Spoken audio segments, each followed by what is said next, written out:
What's going on, everybody? Chris from Locked On Avalanche here. A special edition of the podcast today. The Rangers and the Avalanche square off tonight at Madison Square Garden. So why not do a crossover episode with our good friend Jon Chik over at Locked On Rangers? Let's get to it. Your Locked On Avalanche, your daily podcast on the Colorado Avalanche. Part of the Locked On Podcast Network, your team every day.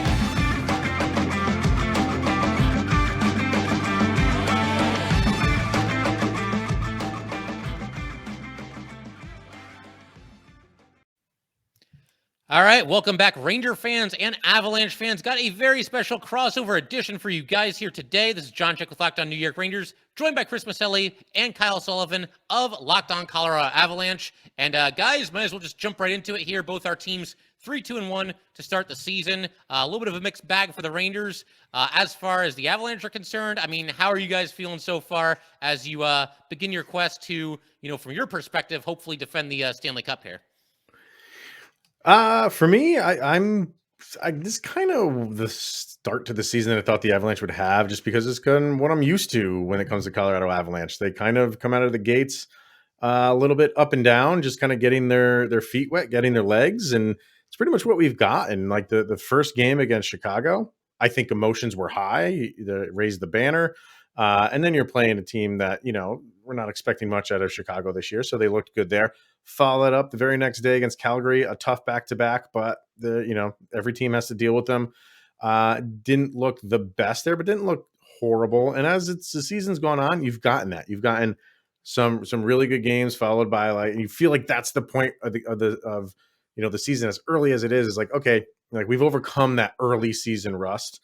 And we'll see. The interesting thing is their very last game, the most recent game against Vegas, they looked great. They looked really good in Vegas and went in there and took a game from them. The night before was in Denver against Seattle.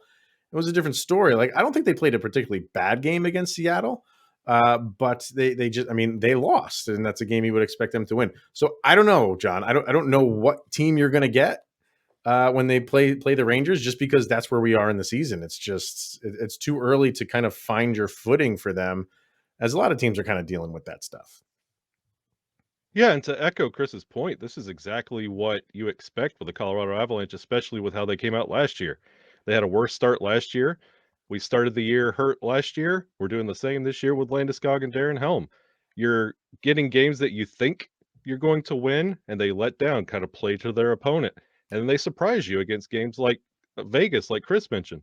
So this is about par for what you could expect for the Colorado Avalanche. So coming into this game against New York, you're curious to see how this team stacks up with the emotions on the line, with a goalie going back to his former team. And honestly, one of the powers in the East. You want to see how you stack up for what could potentially be a Stanley Cup final. It could happen. I mean, that'd be a heck of a matchup if it were to happen, and I'm sure we do a bunch more of these crossover episodes, if that indeed takes place. And, for the Rangers, it's funny because, we're 6 games into the season for the Rangers. 4 games in, I was feeling great. The Rangers were 3-1. They knocked off the Lightning on opening night. They looked great. I still think that's their best performance of the season. Took care of business against the Minnesota Wild on the road. That's a good team. A couple of defensive lapses late in that game, but for the most part, they ran away with it. And the last 2 games, I'm not really sure what's going on. Losing to the Sharks 3-2 in overtime. They were at home. The Sharks were 0-5 going into that game. And then just a complete, nothing performance against the Blue Jackets now. So yeah. Both those games are at home. I mean, I'm not ready to hit the panic button or anything like that, but one thing that this Ranger team was so good at last year is if they had like a complete clunker, they were that much more likely to come back in the next game and just like really bring it and just really hit the Jets, be skating hard, playing hard, fighting for every puck. And I thought that the Sharks game would be the wake-up call, and it apparently was not, because the Blue Jackets, just outplayed them. And I was a little bit tough on the Rangers in my most recent episode. I'm usually glass half full and very optimistic, but, I felt like I had to call them out a little bit for that one. And, it almost feels like we're in a situation, guys, where it's like, maybe these 2 teams that are thought of as, potentially both top 5 teams in the league, maybe they can pull the best out of each other and just play a hell of a hockey game, in this game coming up here tonight. Yeah, I think that's like you said, the Blue Jackets game. How where did that come from? Like what went wrong specifically?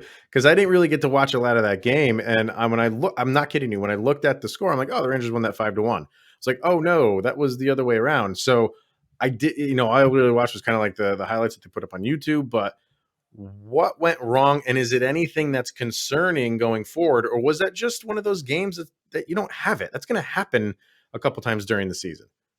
Yeah, I mean, I would lean toward the latter. Excuse me. I mean, they got off to a pretty good start in that game. I'd say the first 8 or 10 minutes, they had the better of play. They gave up very few scoring opportunities in the first period. Seemed to have the rink tilted in their favor quite a bit. Did not end up scoring, and then the Blue Jackets, got a goal in transition. There was a situation where the Rangers turned the puck over, Blue Jackets go the other way, and they score. And of course, Halak was in net, so you don't have Igor Shesterkin, and Halak was not at his best here. He played very well against Winnipeg earlier in the season, but didn't have it in this one. So nothing overly concerning, but there were times where just the effort was lacking a little bit. And again, I wouldn't be that upset about it, except that against the Sharks, I mean, they had just a nightmare of a third period and an even worse overtime. And so I just thought they would bounce back. That's been their MO for last year in the Gerard Gallant era here. And unfortunately, it just did not happen. But, you guys mentioned that the Avalanche, went into Vegas and won, and Vegas off to a pretty solid start this season. What, went right for them in that game, and what clicked, and how were they able to get 2 tough points on the road there? This is one of those games against Vegas where they came out. I think it was a little bit of embarrassment from the Seattle game. That's not how you want to perform, especially with this team. As I mentioned, the Landeskog injury, trying to find its leadership and its voice going through this opening stretch of the season. And you felt like that team had a mission. They were going to go out there and they were going to play Avalanche hockey. And that top line, coupled with Val Nichushkin and what he's been contributing this year, that felt like a machine. That felt like Avalanche hockey from last year. And that's what you wanted to see. So can they continue this mission type mindset going into this is going to be a road trip before they go overseas to play the global game. So can they keep it going? Can they keep that mindset? Or do they start putting it back in cruise control is what you're kind of worried about. Yeah, I think that the Kraken game, you had Francois in net. So he was, he's kind of, it went, again, it wasn't a horrible game. I think because people are still of the mind of like Seattle is like, the expansion team, and we shouldn't be losing to them. Like they're improved. I'm not going to say that they're nowhere where they were last year. Are they a playoff team? I don't think they're there either, but they are going to compete this year. So I think people still have like that stain. Like if you lose to the Kraken, like that's like inconceivable. And it's like, no, like but to go into Colorado and take a game from them, I don't think people really saw that coming. But yeah, you had your backup goalie in, but that's not an excuse because you've relied on him so many times in the past. And I think it was a good thing to happen to the Avalanche because what they do the very next day, like Kyle's saying, they went into Vegas and played great. They came out with energy and focus, and that's been kind of a rub on the Avs for this year and in years past. Like they do kind of come out if they're on the road a little bit slow, and then that second period is kind of where they take off. But they didn't do that in Vegas. They were on fire, and a lot of people were looking to like new acquisitions, like Evan Rodriguez. Great couple games against Seattle and Vegas. So it seems like he's getting his legs in the new system and playing on this team. Same thing with Alec Newhook. Like the questions that going into the season, you can see they're starting to a little bit get answered. At least Rodriguez is at least, scoring now. Newhook was everywhere in the Vegas game. I thought he had a very good game. So, and then in net with Georgiev, we did a crossover when they traded for him, John. And you kind of Yeah. dropped some knowledge for us on him. And I was the one that I gotta see it. I've been impressed so far with how he's been playing. So that's another added thing that we cannot minimize going into New York for this game specifically. Do you think he's like angry that the Rangers didn't give him that position because it was his to begin with, and here comes Shesterkin? So do you think he has a chip on his shoulder against the Rangers, or he understands that, once Igor kind of established himself, I'm not getting that position back because he's been so good? What's his attitude towards the Rangers? And the reason I ask that is obviously, is he going to play angry, which sometimes can be a good thing. Yeah, I mean, the short answer to that is I think that, I mean, to a certain extent, I think anybody has to understand that, okay, Igor Shesterkin went into just beast mode this past season, was, the best goalie in the league. And I think he understands that. By that same token, I think he would have wanted to get a few more games, get a little bit more action than he got last season. And I'll give you the longer answer to that in just a second, and I'll have some questions for you guys about All Georgie right. as well. But first, we do have to let everybody know about Athletic Greens. Athletic Greens is a product that I use every day because I wanted to see what all the hype was about, and I wanted a supplement that actually tasted great. Now I've been on it for about 6 months, and I love it. Doesn't taste like it's super healthy, has kind of a mild tropical taste that I actually look forward to each morning. So what is this stuff? With one delicious scoop of AG1, you're absorbing 75 high-quality vitamins, minerals, whole food source superfoods, probiotics, and adaptogens to help you start your day right. This special blend of ingredients supports your gut health, nervous system, immune system, energy, recovery, focus, and aging. It is lifestyle friendly. Whether you eat keto, paleo, vegan, dairy-free, or gluten-free, it costs you less than $3 a day. You're investing in your health, and it's cheaper than your cold brew habit. Athletic Greens has over 7,000 five-star reviews. Right now, it is time to reclaim your health and arm your immune system with convenient daily nutrition.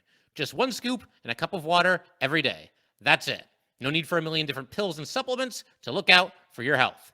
To make it easy, Athletic Greens is going to give you a free 1-year supply of immune-supporting vitamin D and 5 free travel packs with your first purchase. All you have to do is visit athleticgreens.com/NHL Network. Again, that is athleticgreens.com/NHL Network to take ownership over your health and pick up the ultimate daily nutritional insurance. And obviously, we're going to talk about Alex Georgiev here. And I mean, again, I think he's had a chip on his shoulder, honestly, since before, Igor Shesterkin sort of took his place in line. There was a time where the Rangers were looking at him as maybe the replacement to Henrik Lundqvist. And then, of course, you draft Igor Shesterkin, and I mean, what a goalie he's turned into. And I would imagine that he probably will have, a little bit of a chip on his shoulder going into this game. But, I mean, this is somebody that was undrafted. He wasn't even really expected to make it to the NHL. And now he's playing on the defending Stanley Cup champions. So I think for all those reasons, he's always had a little bit of a chip on his shoulder and something to prove. He's not somebody that is going to go from being undrafted to making it to the NHL, but being content with just being a backup. You know what I mean? He's not going to go that far to just go that far. He wants to be the guy. And I like to think that he can at least appreciate the fact why it could not happen with the Rangers. But by that same token, I'm glad he's getting that chance with you guys. I think it was a great landing spot for him. And obviously, Chris, you touched on it just a second ago, but early impressions of Alex Georgiev. I mean, how do you feel about how he's played and how he's handled the pressure of, once again, joining the Stanley Cup champions and replacing a goalie in Darcy Kemper, who I understand was pretty popular over there? Yeah, he was popular. I think he was popular because his attitude is so good. He's just, hockey players can be dry. When you ask him a question, they kind of give you canned answers, just monotone. He was always smiling, kind of goofing around with people. So you liked that aspect. And his play was good. Like, that's the thing with the Avalanche. It was, you just need good enough from your goalie. I don't really like that mindset. I don't want that to be like a consistent theme for the Avalanche, just good enough and just put so much pressure on your defense. But he was good. Like his regular season, he was pretty solid. Struggled a little bit in the playoffs. Seems like there was an injury there that was lingering around, but he wasn't going to sit out. And just the money didn't work. And now he's gone. And they brought in Georgiev, and early on, and I always said it, like it was one of those things. I need to see it. Like you have to. I got to see what you can do on the ice. I'm not just gonna say like it was a good move, but early returns is I'm happy, and I will gladly eat my words for it. He's got to continue it. I mean, we're early into the season, but he's started off on the right foot. And the one thing that, and Colin and I talk about this all the time with Kemper. I mean, he's a big guy. Darcy Kemper's a big, tall guy. So like his reflexes of, getting back up on his skates were a little bit lacking. Georgiev seems pretty quick. He seems to do that quickly. And he seems like his puck tracking is much better than Darcy Kemper. He just seems to know, even if he knows that he hasn't corralled the puck and there's a rebound, he seems to know which direction it's gone in. And I say that thinking like, yeah, most goalies should know how to do that. Kemper struggled with that mightily. So you do see some like improvements in how the position is played. So right now, yeah, I kind of like what I see. He's playing well, and I just hope obviously that continues. Kyle? I think I was a little bit less of a fan of Darcy Kemper in his time in Colorado because honestly, if you go back and you take a step back and you take off the Avalanche colors, Varlamov, Grubauer, and now Kemper, look at where they are post Avalanche. They are not getting that same success they had in Colorado. Um, all had a commanding season at one point that the word Vezina was thrown out a couple times. And now when you have Georgiev back there, he's on almost a turnkey goalie. And it's something that the Avalanche don't have to compensate for.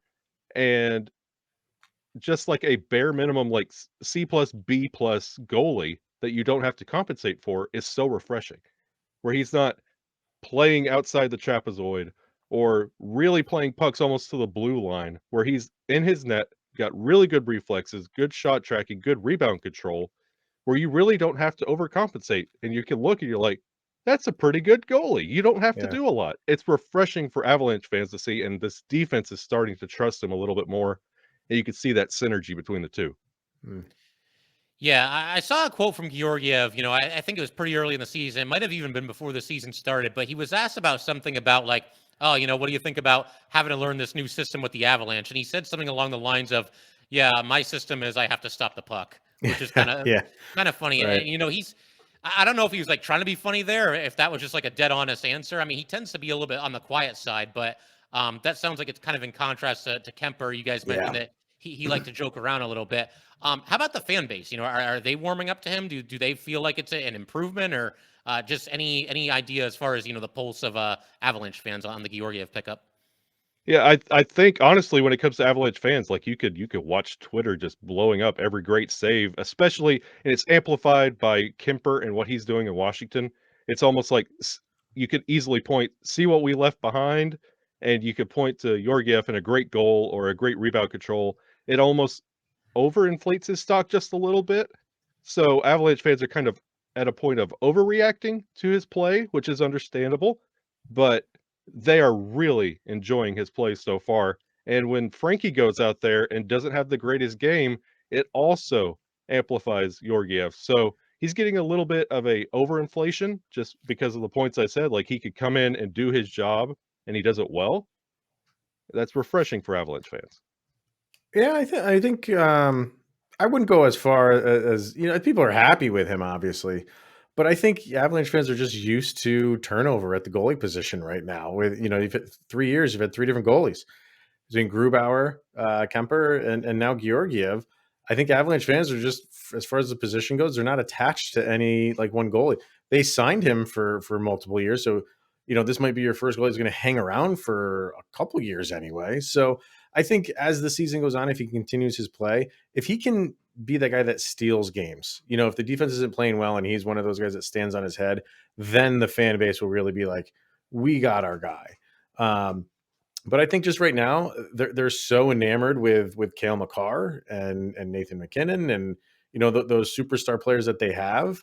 I don't say this as a slight against Georgiev. I think just in the fans' mindset, it's just he's an oversight for who they're rooting for, and it's just because these position players are just doing just incredible things. It's just you hear that all the time. They can put whoever they want back there, and they'll get wins. I like him so far, and I think Kyle's right. There's a lot of the fan base is looking at him like thinking like, all right, we have a goalie now that we can kind of get behind. But now you just want to see those moments come, and he's done it. He's done it a couple times already this season. Man, he's had a flurry of shots that he's saved. You keep doing that stuff, and you're going to be up there in the mind of the fan with guys like Makar and McKinnon and Landeskog. But one guy who for the Avalanche that is just he's becoming, because Val Nichushkin is playing, ungodly right I'm now. gonna That's ask you another about him. reason why people are kind of just, yeah. Yeah. So, and the one goal that the Rangers got was Artemi Panarin, who put him above. Well, they were tied. Panarin and Nichushkin were tied for at 11 points for most points in the league. Panarin, because of that single goal the Rangers had to get, put him at number 12. But talk about Panarin, like off to a good start, obviously. So we'll talk about Nichushkin as well. But I want to hear about Panarin and who else on the Rangers is kind of off to one of those hot starts, like we're saying with Panarin and Val Nichushkin.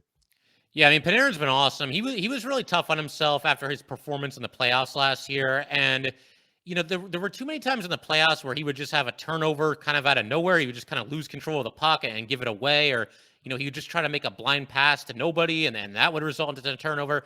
Artemi Panarin just was not Artemi Panarin in the playoffs this past season. With all that said, and this tells you how good he is, despite struggling quite a bit in the playoffs, 20 playoff games for the Rangers, 16 points. Like that's his floor. That's as bad as it can get for Panarin, and a Game 7 overtime winner against the Penguins. But this year, it looks like he's just back to being himself, just playing instinctive hockey. They've got him out there with Vincent Trocheck, who's new to the Rangers, and he's off to a heck of a start too. So that's been nice to see those two have seemingly instant chemistry. They've really looked good together, and even more recently, they've had Alexis Lafreniere on that line. They wanted to start Kravtsov there because Panarin kind of took him under his wing during training camp and the preseason, but Kravtsov got hurt. Lafreniere, I've been calling for him to be in the top 6 anyway, and that line, Trocheck, Panarin, and Lafreniere, I mean, they earlier in the season just looked lethal every single time they were on the ice. They've slowed down a little bit these last 2 games. These last 2 games just haven't been any good, but that is a very dynamic line, and I gotta say, the Vincent Trocheck pickup, I liked it when they did it, and I'm feeling even better about it now. Just one of those really good all-around players, somebody that's like a B+, A- in every aspect of hockey, somebody that I've always liked. He's always been one of my favorite non-Rangers, so I was really happy when they got him. And obviously, look, there's some pressure on him because the Rangers had this awesome run to the Eastern Conference Final this past season, and now he's like the big prized free agent get of the offseason for the Rangers. And, oh, man, you better have chemistry with Panarin. Well, he does, and he's off to a heck of a start here. So, yeah, I mean, Panarin and Trocheck are the 2 guys I would point to. Mika Zibanejad, too. I mean, he's slowed down a little bit in these last couple games, again, like everybody has. But, man, this guy, when he's at his best, he's just all over the ice, playing in all 3 zones, and just one of the elite centers in this league. But as for Nichushkin, how has he been doing? What's been the key to this success? 6 goals, 5 assists in 6 games, and you think about the Avalanche, you think McKinnon and Makar and Landeskog, but I mean, this guy's a heck of a player, is he not? Oh, Don't ask Dallas. Yeah, Dallas just gave him away for nothing. They didn't want anything to do with him. Unbelievable. They let him walk out the door, and he's nicknamed the Choo Choo Train for a reason, and that's honestly how his production has been building. And this has been coming from last season through the playoffs, played the Stanley Cup with a broken foot, and he's continued. Like, he's healed up through the offseason, and he's continued this trajectory, and he landed the big deal in the offseason. And it's one of those things that, you have that worry in the back of your mind. Once they make that money, what are they going to do this next season? Are they going to just kind of coast now that they are making bank? He hasn't stopped. He's a force to be reckoned with on the ice, and you could tell he's playing comfortable, and this is the style of hockey he wants to play, and the team recognizes his skill and what he wants to do. And it's one of those that you just don't see it cooling off, because even at his average, he's walking away with a point. Yeah, with the loss of guys like Andre Burakovsky and Nazem Kadri, you need guys to step up. He's been doing this. He did it all last year, where now he just needs to be even more so, and he's off to a fantastic start. I think going into the offseason when he was a free agent, I think like a lot of people thought maybe he'd get a 4 or 5 year deal. And for the Avalanche to secure him for 8 years, I think is one of the most like best feel good stories. It's got to be. That doesn't really get talked about enough, because the guy was just left for dead. Yeah. And when the Avalanche brought him in, it was on a complete trial basis. Like, we'll just give you a shot. And it took some time for him to get going. It wasn't like since day one he's been off and running. If you told me after that first year he's going to be getting an 8-year deal in a couple of years, you'd say you're nuts. But he's shown that he deserves it. And like Kyle said, like a lot of guys, when sometimes they get these big contracts, they play great in their contract year, and then they get the contract, and then they kind of go back down to what they normally play like. He's exceeding that, and I think he's so grateful for the opportunity that the Avalanche have given him. He's not going to stop, and I look every time he plays Dallas. I look forward to it because we're talking about how if Georgiev is bitter towards the Rangers, Nichushkin is bitter towards Dallas, and it's a great thing to watch. You have to root for a guy. He's such a humble guy. He's very low key. So when he gets like energized after a goal, you're like, you know it's a big deal. And his forechecking is some of the best in the league. He's just so tall and lanky. He's tough to get around. And when he wants to get around you, like you saw in that Vegas game, that game-winning goal, he can do it. He's got skill, and he just needed the confidence. And it took a little while to get there, but he's got it hand over fist right now. So, he's a scary dude because his confidence is there. The contract is there. He knows that he's not have to worry about that for a long time. He can just go play hockey, which he's really good at, if you haven't noticed. He's awesome. Yeah. He's a lot of fun to watch. Yeah, for sure. I mean, he's obviously been outstanding, and it is a cool story. And I think sometimes, teams will – the Rangers did do this with Trocheck. I don't know if the Avalanche did this too, but, Trocheck, I think it was a 7-year deal for him. I don't have Cap Friendly open for like the first time in my life, but let's take a look. Yeah, I mean, that to me was a way for the Rangers to keep the average annual value down a little bit. You offer him more years and a little bit less money per year. Mm-hmm. Did they do that with Nichushkin, or was that just, that they just wanted to lock him up for that long? No, they just wanted to lock him up for they changed Cap Friendly around. Just a little stuff on the top there, but whatever. I do. So no, for Nichushkin, I have who were we talking about for the Rangers? I'm sorry. We were talking about Trocheck. So Trocheck, 7-year deal at $5.625 million per. I believe it was 7 years. Yeah. Yep, 7 years for that. Yeah. So, and I don't remember the hit that Nichushkin was going to have. Let me see. He's at 6.125. Okay. Over 8 years. So, no, you have to root for guys like that. Absolutely. And there is one other former Ranger that is now on your team. The Rangers had to put Dryden Hunt on waivers because they want to get their roster down to 22. Save some cap space, accrue more cap space heading into the deadline this season. But unfortunately for the Rangers, Dryden Hunt got claimed. He seemed to be a favorite of Gerard Gallant, hardworking fourth-line player. I know he's only played 2 games with you guys, but what was your reaction to picking him up? And, I mean, how has he done in the 2 games here with limited ice time? Go. I mean, he's doing exactly what we need him to do. We're not asking him to go out there and be Landeskog. He knows his role, and Bednar, he has him exactly where he needs to be, and he's been fine. We've called up players, we sent down players, and Dryden Hunt, he's doing exactly what he needs to do better than those that are already in the system. So we'll see how this goes, and especially going into New York, it's only going to help because he knows what to face. So we'll see how this goes and how we could build off this, but I mean, you can't complain with a pickup. No, I think for the Avs, it was they needed help because they had put Lucas Sedlak on waivers, and Philly claimed him. And it was how you're saying Gallant likes him. It's the same with Jared Bednar. Bednar really liked Lucas Sedlak, and I can almost guarantee you they didn't want him to get claimed. But it happened, and so the Avs needed some. That's the one thing going in was that they needed depth. So I actually think Dryden Hunt's a little bit of an upgrade from Sedlak. I think it worked in the Avalanche favor. He's a little bit bigger guy. He's a little bit more physical than Sedlak is, and that's what they need down on the depth line. So I was okay with it. I mean, it's not going to move mountains or anything like that, but in terms of what you lost compared to what you got, I think it's a net positive for the Avalanche a little bit to get Hunt and not have Sedlak back. So. Yeah, I mean, that makes sense to me. I figure, we can wrap up. Maybe we'll do like an under the radar player to watch for each team, and then we can throw out a couple of predictions if you guys Sure. want to do that. Yeah. So I mean, Avalanche. Look, Ranger fans, we know about McKinnon and Makar, Landeskog. We just talked about Nichushkin. Anybody that's like really impressing you guys early in the season that's a little bit under the radar, and maybe somebody that could potentially have a big game against the Rangers. I have Josh Manson has Okay. been a player that I have really, since we picked him up from the Ducks at the trade deadline last year, he has really settled in and become a really big part of the decor. I'm really liking his play, and he's only getting more physical, and he knows his role. Like he has walked away from fights.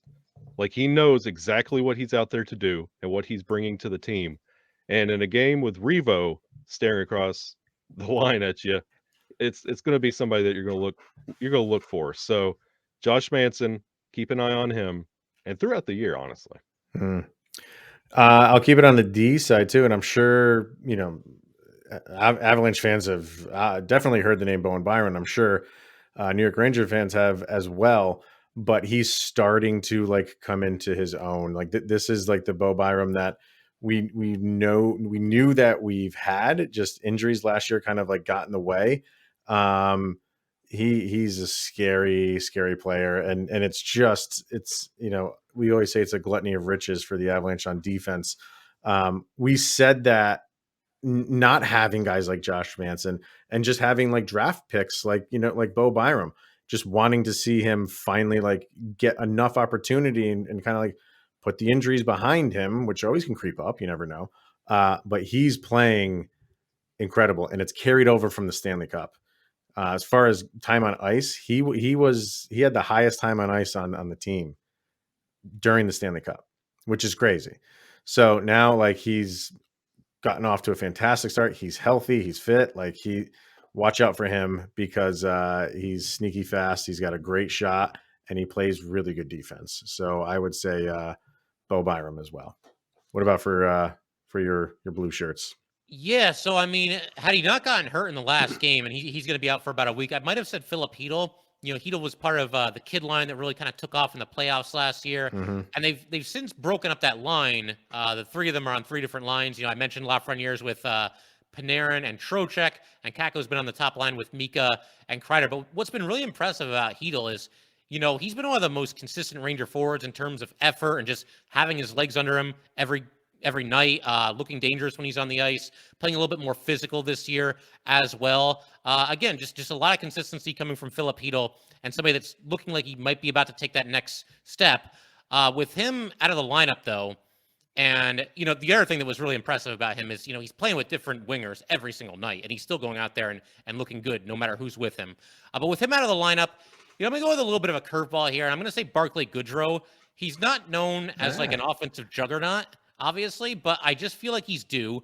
He did set a new career high in points this past season with the Rangers, and he does have this knack for like when a team just kind of needs something, it feels like he scores. I mean, we know when he had the Game 7 overtime winner, a few years ago. Remember the Sharks scored a couple goals for Tampa that were big in their two playoff runs to the Stanley Cup. And, I think just somebody that could step up and just find a blue collar kind of a goal in a game like this. So I'm going to go with Barclay Goodrow. What about we got to get predictions. If we're doing a crossover, teams are playing each other, we got to get predictions. So what are you thinking, John? Yeah, I mean, I keep thinking that the bounce back performance is coming from the Rangers. Maybe it's just coming a game late. I thought it was going to happen against the Blue Jackets. It did not. But I get the feeling that, after that game, Gerard Gallant was pretty tough on them. They're going to come out skating really hard and, treating this like a very important game because it is one. You don't want to be dropping 3 games in a row this early in the season. I think the Rangers are going to win this game about 4-3. I could see a situation where maybe the Rangers are up like 4-2 and then the Avalanche score with like a minute and a half to go just to make me sweat it out a little bit, make Ranger fans sweat it out. And, of course, the Avalanche have so much firepower. It wouldn't surprise me to see them get a late goal in such a situation. But I will say I think the Rangers defend home ice. They got to bring it. They got to be better. And, it would kind of continue this weird trend early in the season where they're beating good teams and losing to not so good teams. And and on top of that, they seem to do best when they are considered the underdog and they're playing the champs. I think it's a good recipe for them to bounce back. Maybe I'm just being blindly optimistic, but I'm going to take the Rangers 4-3, and you guys can go ahead and make your predictions now as well. Good. Yeah. What do you got, Kyle? The Rangers score first, and Okay. the Avs will score 3 in a row. Oh. Rangers will bring it back, Okay. pull the goalie. Avs win 4-2. Empty netter? On an empty You netter? betcha. Okay. It'll be okay. something ugly from EJ that just doesn't belong in there. It'll be a 4-2 game. I appreciate how specific that was. We actually got the order of the goals. I like that. Very nice. I love it. If that happens, oh my God. Yeah. BetOnline.ag, Play the lottery that if bad that boy. happens, yeah. Yeah, You man. betcha. Yeah. There's so many like storylines as far as like what John said. It like, both the Avalanche are pretty well rested. They haven't played since Saturday, so they have a couple days off. I know you're traveling cross country, but you're pretty well. It's not like the opening night back to back when you played against Chicago. They went up to Calgary, so you should come out good. But yeah, you have the Rangers coming off a loss and a bad loss and at home. That's tough. I think the Rangers are going to come out flying. And I think, the Avalanche can obviously keep up with them, but this is going to be a challenge. But I've never really done this before that I can think of. I think Georgiev is going to be otherworldly. I'm going, and Shesterkin obviously always will be, 1-0 Colorado Avalanche in overtime. In overtime. no. Overtime. So I think, Shesterkin's so tough to score on. I think Georgiev wants to prove himself to his old team. 1-0. So expect a 6-7 shootout. Yeah. I'm trying to think if I've ever predicted a 1-0 win. I don't think I have. I know I've done 2-1 a couple of times, and a couple low scoring games and high scoring games, but and with the way that the league is scoring left and right now, a 1-0 game like almost like never happened. I don't think it's happened at all. Yeah. But I saw something. It was the 55th game of the year. This year was the first game to go to a shootout, when the previous record was like the 19th game of the year. So scoring is crazy. Scoring is just happening left and right. Yeah. So to predict a 1-0 game is a little bit out there, but I'm doing it, boys. I'm doing it. This is the game. Can't wait for this one. I think it's going to be a heck of a game one way or the other. I think both teams are going to come out flying, and we'll see what happens. But fellas, it's a pleasure as always. Yes. Where can everybody find you? Anybody that's listening to Locked On Rangers, where can they find you guys, and where can they find the show? Twitter, LOPN_Avalanche, Locked On Avalanche on Instagram, and definitely our YouTube channel. Just search for Locked On Avalanche, and you can follow Kyle's personal Twitter page at Shaggy Von Doom. Love it. And what about you, man? For any Avalanche fans, at JChick17 on Twitter, or at LO_NY_Rangers for the show. And of course, we're available wherever you're listening to this, as well as YouTube. You might be watching on YouTube, but yes, we are there. So good times, guys. Enjoy the game, and Ranger fans, Avalanche fans, we will see you guys next time. All right.